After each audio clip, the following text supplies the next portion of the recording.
sa pamamagitan ng pagkakaroon ng mas mataas na integridad sa sistema ng gobyerno. Ito na ang panahon na mabibigyan ng mas magandang kinabukasan ang bawat Malabueño. Pagdating sa pagbibigay ng mas magandang kinabukasan para sa mga Malabueño, walang mas hihigit pa kaysa sa pagtuturo sa ating mga kabataan. Gusto nating lahat na manatili dito sa Malabon ng ating mga anak. Nais nating matiyak na ang bawat bata sa bawat barangay ay may pagkakataon na magtagumpay.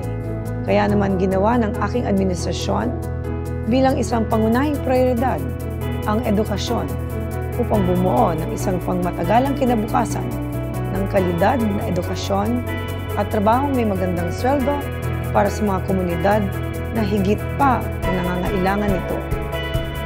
Labis ang pondong nilalaan para sa ating mga K-12 na paaralan at ginawa natin ito muli ngayong taon. Naglaan tayo ng 206 million pesos upang matiyak na ang mga Malabueño ay makapag-aral ng mabuti, maging malusog at ligtas at nasa daan tungo sa pagkakaroon ng kapasidad na mabuhay ng sarili.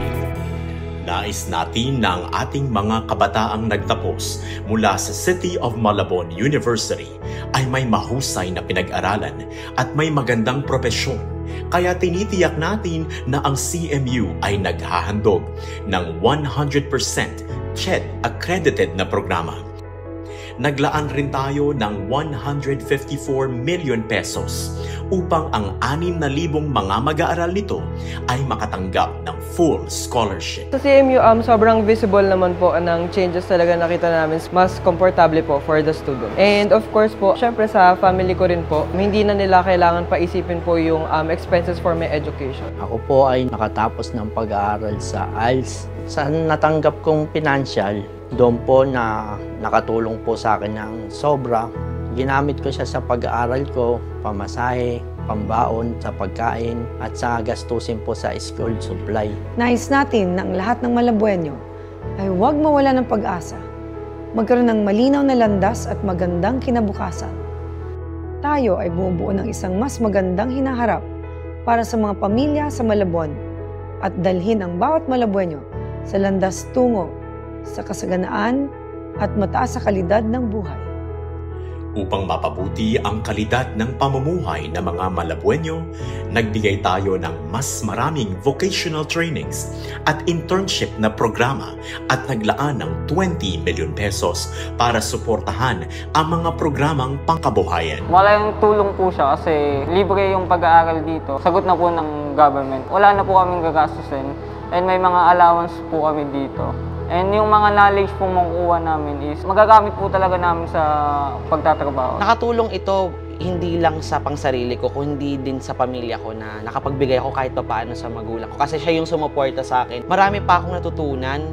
Mas dito na hubog yung talento ko na hindi ko alam na may ganun pala akong talento. Sa tanang buhay namin, ngayon lang po kami nagkaroon ng ganitong biyaya. Ngayon may sarili na talaga akong bangka. Kahit anong oras, pwede akong lumaot. Maganda ang hinaharap namin. Magkakaroon kami ng sariling kabuhayan. Lalo na po sa susunod na taon, mapagtatapos ko po yung aking anak sa tulong po na ibinigay ni Mayor Jeannie Sandoval na bangka sa amin. Nung natanggap ko yung Nego Card, nakapagtinda na ako sa labas, hindi ko na kailangang umalis, mag-alok kung saan-saan. Malaking tulong para sa amin na magkaroon ng food cart sa daily income. Dati po ang tindahan ko maliit lang, may konting chichirya. Doon sa 17 sakong bigas na naibigay sa akin ni Mayor, napaikot ko po yung pinagbilan nun, naibenta ko namang lahat, naibili ko pa ng ibang paninda. Maraming salamat po kay Mayor Jeannie Sandoval sa naitulong niyo sa aming bigasan.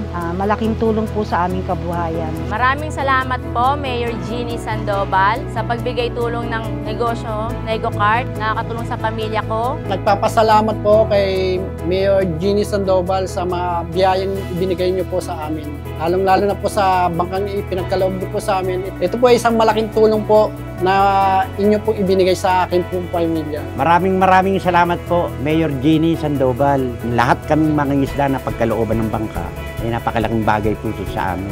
Papasalamat po ako kay Mayor Jeannie Sandoval sa opportunity na ipinagkaloob niya po sa amin. Nagbigay po siya ng mga programa dito sa Malabon. Maraming salamat po, lalong-lalo na po kay Mayor Jeannie Sandoval sa pagbibigay ng oportunidad na libreng pagpapaaral. Malaking bagay po ito para sa pagtrabaho po namin. Makatulong po kami sa pamilya namin. Masaya ako na isa ako sa magtatapos dito sa City of Malabon University at excited ako sa magandang future na naghihintay sa akin at sa kapwa ko estudyante dito sa Malabon.